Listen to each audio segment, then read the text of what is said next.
Hello, welcome back to the channel.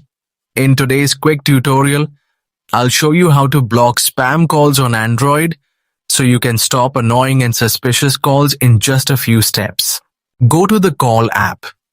This is the app you normally use to make and receive calls. Now, see the corner of the screen and tap the More symbol, depending on your phone model. From the menu that appears, find and tap on the Settings option to open the Call Settings page. Next, scroll until you see the option Caller ID and Spam Protection or something similar. Tap on it to open the feature.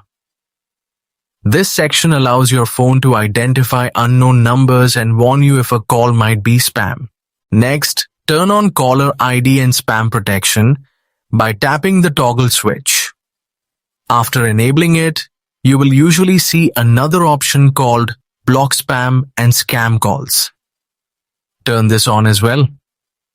Once enabled, your phone will automatically detect and block many known spam calls before they reach you.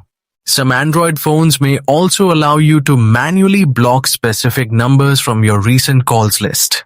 If you found this guide helpful, don't forget to like, share, and subscribe for more simple tech tutorials.